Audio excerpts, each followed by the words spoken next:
Hello. जय हिंद दोस्तों। आप सभी का स्वागत है। आज फिर से शुरुआत करने जा रहे हैं हम डब्ल्यूबीसी का। जो हम लोगों ने पढ़ा हुआ था उसके बाद से हम लोगों ने फिर से पढ़ा आरबीसी। उसके बाद हम आज एनीमिया के सेकंड वीडियो हो चुका है, थर्ड वीडियो, जिसमें हम लोग पढ़ेंगे अप्लास्टिक एनीमिया। अप्लास्टिक एनीमिया से बेसिकली आपको क्या ध्यान रखने वाली चीज़ें होती है। सबसे पहले इस इमेज में हम देखना चाहेंगे कि नॉर्मल ब्लड में क्या होता है और अप्लास्टिक एनीमिया के कंडीशन में क्या होता है। तो इसमें होता क्या है, टोटल काउंट जो होता है, यानी टोटल सेल्स जो होते हैं, जिसमें डब्ल्यूबीसी, आरबीसी और प्लेटलेट, तीनों का नंबर जो होता है वो डिक्रीज हो जाता है। यानी हीमोग्लोबिन भी कम हो जाएगा, आरबीसी भी कम हो जाएगा, डब्ल्यूबीसी भी कम हो जाएगा और प्लेटलेट भी कम हो जाएगा। तो उस कंडीशन को बोला जाता है अप्लास्टिक एनीमिया। ठीक है, चलिए हम इसके बारे में आगे शुरुआत करते हैं कि क्या क्या होता है और इसके कॉजेज क्या क्या होती हैं, इसमें रिस्क क्या क्या होता है। चलिए आगे। Aplastic anaemia. Aplastic anaemia is a blood disorder in which the bodies bone marrow does not make enough new blood cells. मतलब हमारे बॉडी का जो बोन मैरो है, उस कंडीशन में जब वो सेल्स फॉर्मेशन नहीं कर पाता है, जब सेल्स नहीं बना पाता है, उस कंडीशन में जो एनीमिया होता है, उस एनीमिया को बोला जाता है एप्लास्टिक एनीमिया। ब्लड डिसऑर्डर होता है। अब उस ब्लड डिसऑर्डर में क्या क्या होता है, तो उसमें this may result in a number of health problem include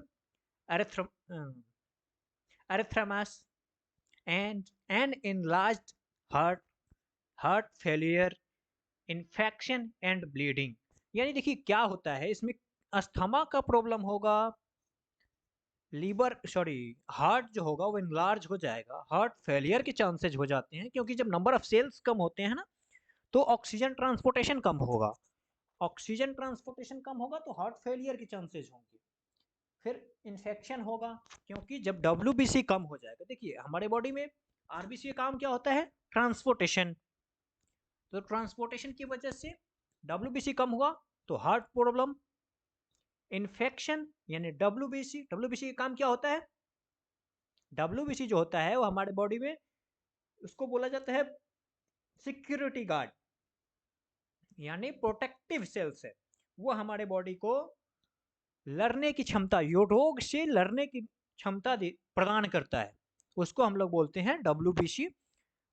ठीक है, उसके बाद प्लेटलेट क्या करता है, तो प्लेटलेट जो होता है वो हमारे क्लॉटिंग फैक्टर को जनरेट करता है, क्लॉटिंग फैक्टर के लिए काम करता है।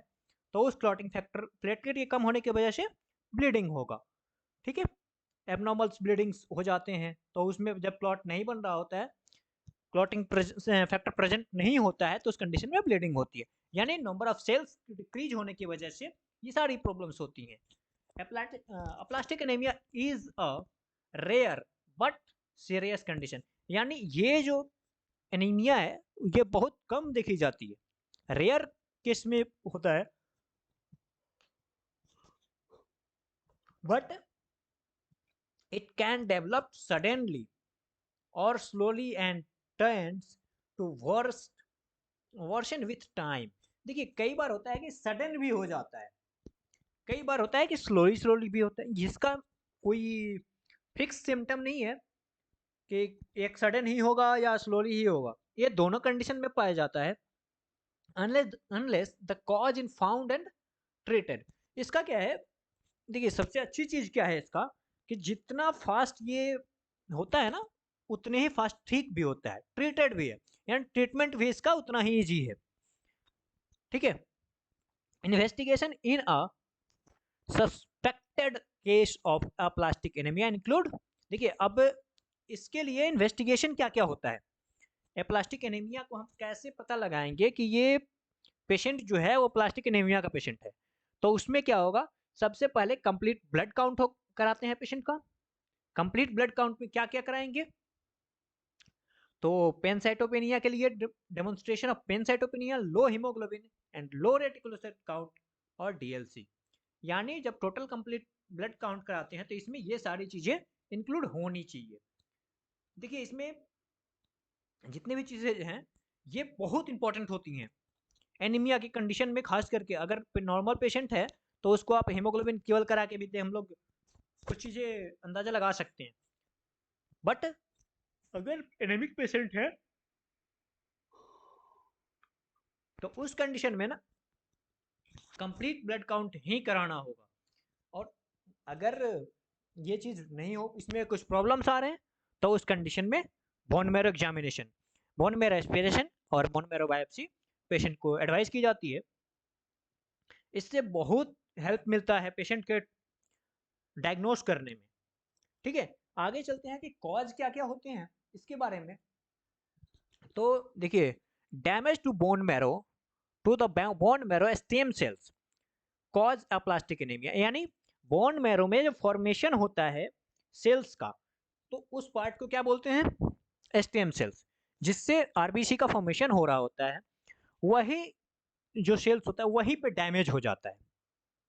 ठीक है, in more than half of people who have aplastic anemia the cause of the disorder in unknown, यानी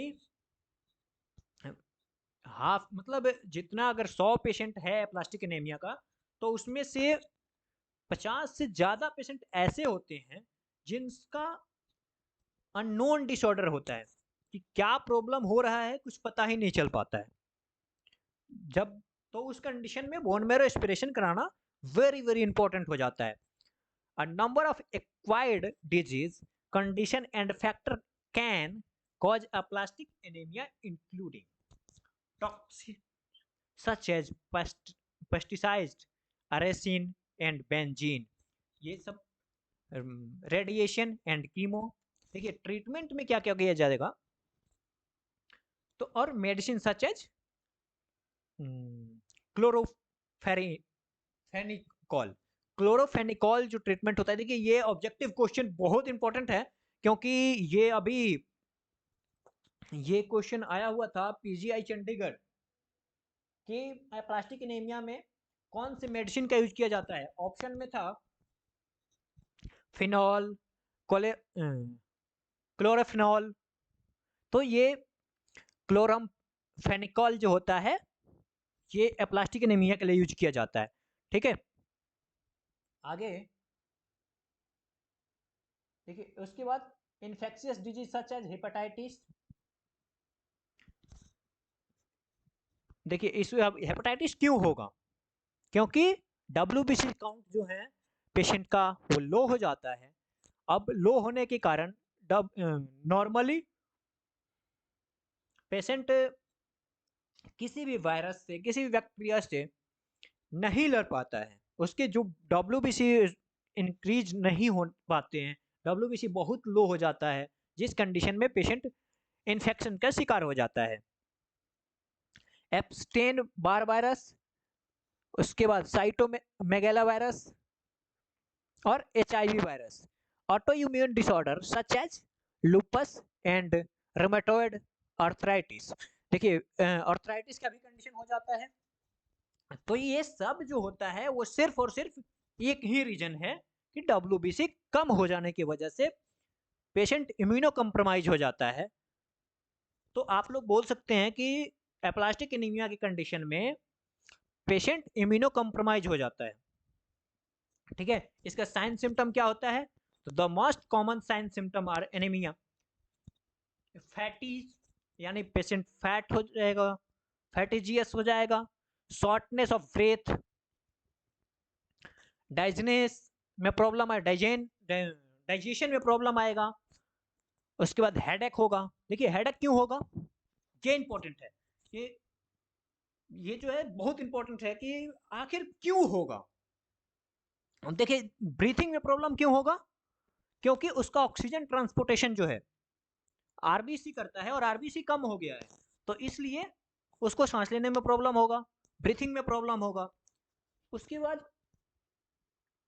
डाइजेशन में प्रॉब्लम क्यों होगा, क्योंकि पेशेंट इम्यूनो कॉम्प्रोमाइज हो गया है। जब उसके पास इम्यून सिस्टम उसका वीक हो गया है तो उसके कंडीशन में डाइजेशन भी प्रॉब्लम होगा। हेडेक क्यों होगा? ब्लड सर्कुलेशन कम हो जाएगा, हीमोग्लोबिन कम होने की वजह से उसको ब्रेन तक ब्लड पहुंचने में प्रॉब्लम होगा, क्योंकि हार्ट प्रॉपर वर्क नहीं कर पा रहा है। तो इस वजह से हेडेक भी होगा। Coldness in your head hand and feet. अब कोल्डनेस क्यों होगा? क्योंकि जो आरबीसी होता है वो हमारे बॉडी में, आरबीसी क्या करता है? तो टेम्परेचर मेंटेन करने का काम करता है, तो वो भी प्रॉब्लम होगा। इसी के पेल स्किन, यानी जो स्किन होगा वो पीला पड़ने लगेगा। गम एंड नेल बेड और चेस्ट पेन। चेस्ट पेन, देखिए चेस्ट पेन के 2-3 रीजन होते हैं। एक तो ब्रीथिंग प्रॉब्लम के वजह भी चेस्ट पेन होता है। जब पेशेंट का हार्ट बीट कम हो जाएगा, हार्ट सही प्रॉपर नहीं वर्क करेगा, तब भी चेस्ट पेन होगा और सीवियर पेन होता है। ठीक है, तो ये जो है साइन सिम्टम्स बहुत इंपॉर्टेंट है। जो लोग भी नॉर्मली जो मेडिकल फील्ड से नहीं भी हैं उनको भी ये चीज़ें जाननी चाहिए। तो इसलिए आप जो लोग भी चैनल पे नए हैं वो प्लीज़ चैनल को सब्सक्राइब करें और चैनल को शेयर करें, क्योंकि ये वीडियो कोई सिर्फ मेडिकल लोगों के लिए नहीं है, ये नॉन मेडिकल लोगों के लिए भी है। वो ऐसे लोग जो इंग्लिश जानते हैं, जो इस वीडियो को देखने के बाद हो सकता है खुद का और किसी और का हेल्प कर पाए। कोई ऐसा पेशेंट जो नहीं समझ पा रहा है कि उसको दिक्कत क्या आ रही है, तो उसका हेल्प कर सकते हैं आप। अगर ये साइन सिम्टम्स मिल रहे हैं तो उसको आप ऑन्को के डॉक्टर के पास या हिमेटोलॉजिस्ट के पास, हिमेटोलॉजिस्ट जो होते हैं ना उनके पास आप भेज सकते हैं, जिससे उस पेशेंट का प्रॉपर ट्रीटमेंट हो पाए। तो ये सब जो भी सिम्टम्स दिखें तो प्लीज़ पेशेंट को सपोर्ट करें। कोई बड़ी बीमारी नहीं है, बट इम्पॉर्टेंट है। अगर सही टाइम पे ट्रीटमेंट नहीं होता है तो बहुत ही इम्पोर्टेंट हो जाता है। चलिए, तो इसलिए please again I am requesting to you all, please subscribe channel and share and like. जो लोग अच्छा, अगर आप लोगों को इन्फॉर्मेशन वीडियो इन्फॉर्मेटिव लगे तो प्लीज़ चैनल को लाइक करें, वो हमें एनर्जी प्रोवाइड करती है। चलिए आगे, इसके ट्रीटमेंट क्या क्या होंगे? तो treatment for an aplastic anaemia include blood transfusion. देखिए अब इस कंडीशन में क्या होता है कि पेशेंट के का हीमोग्लोबिन बहुत कम हो जाता है, जिस वजह से पेशेंट को ब्लड ट्रांसफ्यूजन करना पड़ता है, ब्लड चढ़ाना पड़ता है। Blood and bone marrow stem sales transplant, यानी पेशेंट का बोन मैरो ट्रांसप्लांट भी कई बार जब क्रॉनिक हो जाता है तो बोन मैरो ट्रांसप्लांट भी करना पड़ता है। स्टीम सेल ट्रांसप्लांट भी करके ठीक किया जाता है। ये एक नई टेक्नोलॉजी है जिसमें पेशेंट के स्टीम सेल्स को ट्रांसप्लांट किया जाता है। एंड मेडिकेशन के थ्रू, जैसे मैंने अभी एक मेडिकेशन का भी नाम बताया था, तो मेडिकेशन के थ्रू भी होगा। दिस ट्रीटमेंट कैन प्रिवेंट और limit complication, relieve symptom and improve quality of life. यानी ये सब ट्रीटमेंट करके पेशेंट का क्वालिटी ऑफ लाइफ जो है उसको इम्प्रूव किया जा सकता है। अगर पेशेंट का जो फर्स्ट पीरियड में अगर पकड़ा जाता है तो इन बोन मैरो ट्रांसप्लांट की जरूरत नहीं पड़ती है, ना ब्लड ट्रांसफ्यूजन की जरूरत पड़ती है। सिर्फ मेडिकेशन के दौर के मेडिकेशन के बिहेव पे या कीमोथेरेपी के बिहेव पे पेशेंट को बचाया जा सकता है, इजीली इंप्रूव किया जा सकता है। इन some case a cure may be possible.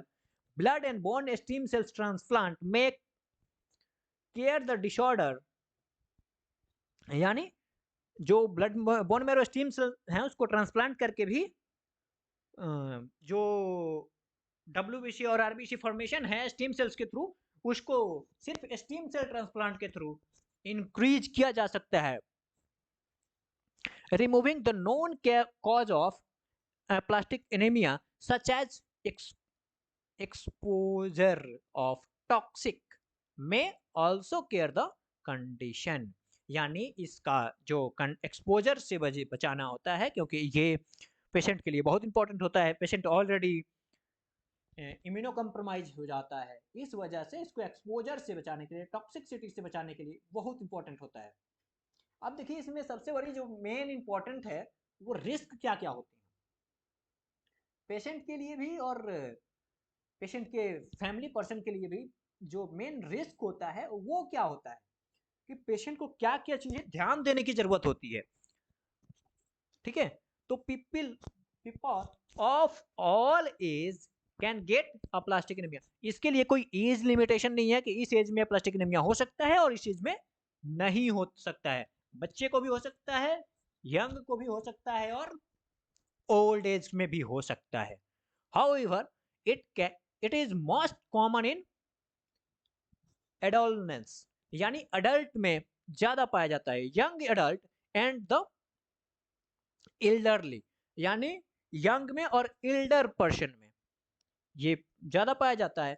Man और वुमेन दोनों में इक्वल लाइक है, यानी मैन और वुमेन दोनों में पाया जाता है। A person's risk for aplastic anaemia is higher in if you have been expose to toxic.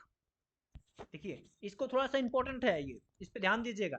Taken certain medicine and और हार्ड रेडिएशन और कीमो ट्रीटमेंट, यानी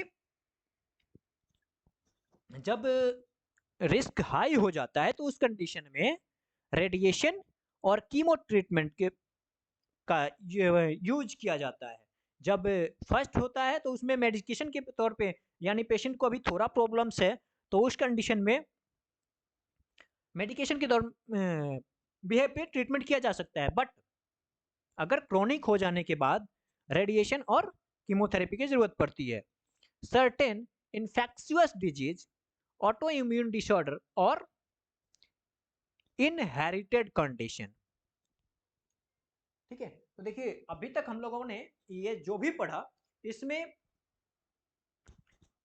आप लोगों के लिए बहुत इंपॉर्टेंट चीजें थी। जैसे सबसे पहले साइन सिम्टम जो है वो बहुत इंपॉर्टेंट है, तो इसलिए जो लोग भी इस चैनल पे नए हैं, हमारे इस टाइप्स के वीडियो और आते रहेंगे। आप लोग अगर सपोर्ट करते हैं तो हम डे बाय डे और ज़्यादा इम्प्रूव करेंगे और ज़्यादा वीडियोज अपलोड करेंगे।